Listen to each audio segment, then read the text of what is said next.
దోచుకొని పోతుంటే ఎక్కడికి తీసుకెళ్తున్నారు? పోనీ ఈ ప్రాంతానికి ఏదైనా దానివల్ల లాభం వస్తుందా? అది ఇక్కడ సంపద దోచేస్తున్నారు కదా, ఈ ప్రాంతానికి ఏదైనా మేలు చేస్తున్నారా అంటే అది లేదు. రోడ్లన్నీ తుడిచిపెట్టుకుపోయినాయి. Development zero. కొత్తగా చేసేటువంటిది ఏమీ లేదు ఈ ప్రాంతానికి ఉపయోగపడేది. ఒకటన జరిగిందా అంటే ఏమీ కానీ లేదు. ఉన్న జిల్లాను తీసేశారు. ఇప్పుడు ఆ గెజిట్ కూడా పాత జిల్లాలకు సంబంధించినటువంటిదే గెజిట్ వచ్చింది. దాన్నే ఇప్పుడు అన్నిటికీ ఉద్యోగాలు జోన్స్ బైఫర్కేషన్ కానీ అన్ని రకాల ఆ గెజిట్టే 26 జిల్లాలదే వాడుకోండి అన్నటువంటి పరిస్థితి మనకు వచ్చింది. వీళ్ళు కూడా అదే వాడుతున్నామని చెప్పారు. మరి ఇక్కడి నుంచి ఆఫీసులు ఎందుకు తరలించారో వాళ్ళు సమాధానం చెప్పాలి. దాని గురించి సమాధానం లేదు. ఒక నాయకుడు అంటే ఎలా ఉండాలంటే పరిపాలన అటువంటిది అంటే అధికారంలో ఉన్నప్పుడు ఒక రకంగా, ప్రతిపక్షంలో ఉన్నప్పుడు ఒక రకంగా వివరించకూడదు. ఒక వ్యక్తి గంగాధర్ అనేటువంటి వ్యక్తి, లక్కిరెడ్డిపల్లికి సంబంధించిన వ్యక్తి, ఆ రోజు ఆ కాలంలో 1924 మధ్యన ఆయన భూమి ఏదో కోల్పోయినాను, దానికి శ్రీకాంత్ రెడ్డి కారకుడు అని చెప్పి గౌరవ చంద్రబాబు నాయుడు గారి దగ్గరికి పోయాడు.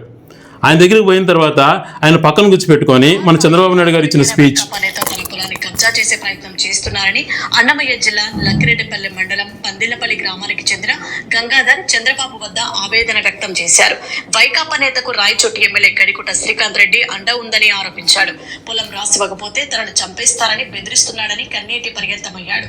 అధైర్యపడొద్దని బాధితుడికి సూచించిన చంద్రబాబు తన ప్రాణం అడ్డుపెట్టైనా కాపాడుతారని గంగాధర్ కి భరోసా ఇచ్చారు. ప్రాణం అడ్డుపెట్టైనా కాపాడుతానన్నాడంట అప్పుడు చంద్రబాబు నాయుడు. ప్రాణం అడ్డుపెట్టి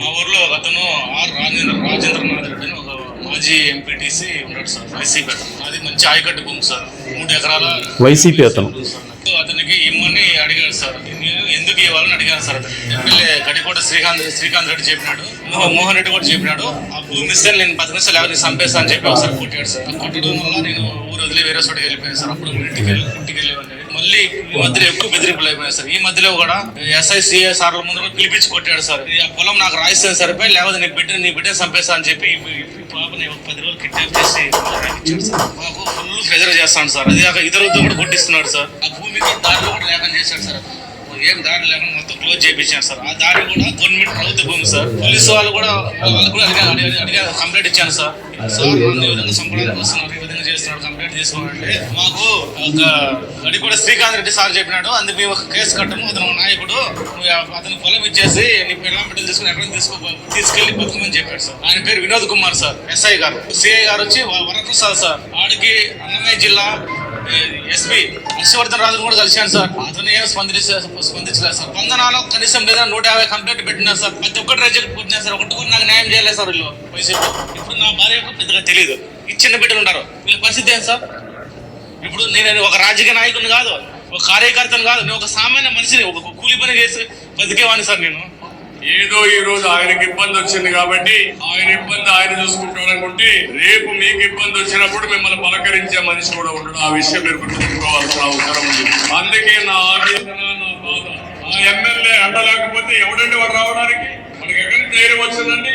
ఊరికి ఒక సైకో తయారవుతున్నాడు. ఆ సైకో కష్టార్జిత నన్ను వీళ్ళ తాకో ఇచ్చిన 3 ఎకరాల చిల్లర భూమిని రాసి ఉంటాడు. రాసిస్తే ఈయన రోడ్డు మీద పడతాడు, రాసి ఇవ్వకపోతే ఈయన ప్రాణాలు పోగొట్టుకుంటాడు. ఎంతమంది మార్గం వచ్చి ధైర్యంగా వచ్చి చెప్పగలుగుతారు, ఎంతమంది దూరం వస్తారు? అది రాలేకుండా చాలా మంది బలవంతులు పాల్పడుతున్నారు. ఎక్కడైతే అరాచక పాల్పడుతుందో అక్కడ న్యాయం జరగదు. ఎలక్షన్ ఎక్కువ వస్తాయి. తమ్ముడు భయపడద్దు, నేను అండగా ఉంటా. నీ ప్రాణానికి మా ప్రాణం ఇచ్చి కాపాడుకుంటా. ఆయన ప్రాణం ఇచ్చి కాపాడుకుంటాడంట. 15 సంవత్సరాల ముఖ్యమంత్రి, ఆయనకు భూమి ఉండింది, వైసీపీ వాళ్ళు తీసుకున్నారు అని మాట్లాడినటువంటి వ్యక్తి ప్రతిపక్ష నాయకగా ఉన్నప్పుడు అధికారంలోకి వచ్చినాక ఇదే గంగాధర్, అయ్యా స్వామి నువ్వు న్యాయం చేస్తానన్నావో చేయవయ్యా అంటే అతని విజయవాడలో నానా తిప్పలు పెట్టి కేసులు పెట్టించి కొట్టి తన పైన దాడి చేసి ఈరోజు అంటాడు సార్ ఆ రోజు శ్రీకాంత్ రెడ్డి సార్ లేదు, పేరుకు వాడుకున్నాను, ఆయన తప్పు లేదు అని మహానుభావుడు. ఈరోజు ఇట్లా నాకు న్యాయం చేయండి అని అంటే ఆ రోజు ఆరోపణ చేసినట్టు వైసీపీ నాయకుడికి టీడీపీ కండవా కప్పి ఆయన పునీతుడు అయిపోయినాడంట. ఇది కండవాల పంచాయతీ. ఇప్పుడు జరుగుతున్న కండవాల పంచాయతీకి ఇది ఒక ఎగ్జాంపుల్. ఇట్లాంటివి జరుగుతున్నాయి.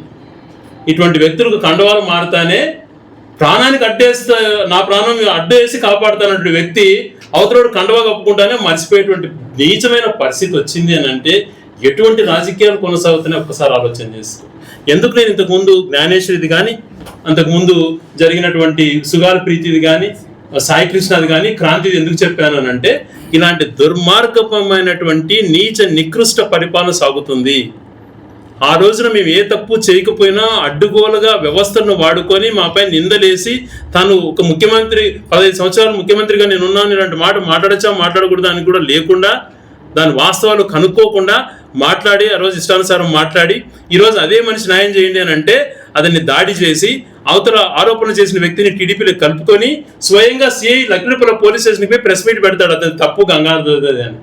ఆ రోజు ఏమన్నాడు, ఎస్పీ కాళ్ళు పట్టిస్తా, ఎస్పీ తీసుకొచ్చి నీ కాళ్ళు పట్టిస్తా అని చెప్పినటువంటి వ్యక్తి ఈరోజు ఆ మనిషి ఆ రోజు ఆరోపణ చేసిన వాడు దుర్మార్గుడు అని చెప్పి ఒక సిఐ పరిగెత్తుకుంటా పోలీస్ స్టేషన్ పోయి ప్రెస్ మీట్ పెట్టించే పరిస్థితి ఎంత దారుణం అండి. మీరు ఒక మనుషులేనా? ఇలాంటివి కొల్లు మొన్న రీసెంట్గా సెట్టిపల్లి గ్రామానికి సంబంధించి జరికొన్న దగ్గర వందల టిప్పర్లతో టన్నుల యొక్క ఒక్కొక్క రాయి 40-50 టన్నులు ఉన్నటువంటి రాయిని అడ్డుగోలుగా టిప్పర్లు పెట్టి దోపిడీ చేస్తున్నారు. సీసీ కెమెరాలు ఏర్పాటు చేసి ఆ దాదాపు ఏం జరుగుతుందని పోవడానికి పోతే వాళ్ళపైన దాడి చేస్తున్నారు. మా కర్మ ఏ మీడియాలకు తెలిసిందో లేదో కానీ ఎవరు కూడా పోలా. ఇక్కడ యొక్క సంపదని ఈ రకంగా దోచుకుంటూ పోతుంటే, అదే రకంగా సర్వే నెంబర్లు కూడా నేను ఏందయా అని కనుక్కుంటే దాదాపుగా సర్వే నెంబరు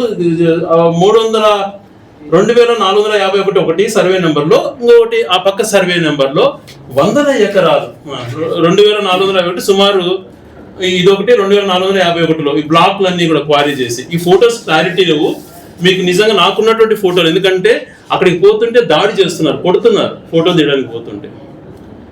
దాని గురించి కనుక్కోవడానికి స్థానిక అధికారులను కానీ పెద్ద స్థాయి అధికారులను అడిగితే మాకైతే పర్మిషన్స్ అయితే మేము ఏమి ఇవ్వలేదు సార్, మొన్న రీసెంట్గా అప్లై చేశారు అంటున్నారు. సంవత్సరం నుంచి తోసుకుంటున్నటువంటి సంపద ఎందుకు ప్రశ్నించలేకపోతున్నారు? ఏ ప్రాంతం ఇదంతా మీ జాగీర్లా? ఏమనుకుంటున్నారు? ప్రజాస్వామ్యం సంబంధించిందంటే, ప్రజల యొక్క సొత్తు అంటే ఏమనుకుంటున్నారు మీరు? ఇంత నిర్లక్ష్యమా? మరి కొంచెం గట్టిగా ఎందుకయా మీరు పట్టించుకోవట్లేదు, ఇంత దారుణంగా పరిస్థితులు జరుగుతున్నాయని అంటే, సార్ లోకేష్ గారు సీఎం గారు పర్సనల్ అంటే సార్ అదే అని చెప్తున్నారు. మరి దానికి సమాధానం చెప్పాలి. వాళ్ళ పేర్లు నిజంగా ఇక్కడ నుంచి సంపద దోచుకునేటువంటి పరిస్థితికి చంద్రబాబు నాయుడు గారు లోకేష్ గారు వచ్చారా అంటే మాకు ఆశ్చర్యం కలుగుతాను. మరి వాళ్ళ పేరు చెప్తున్నారు,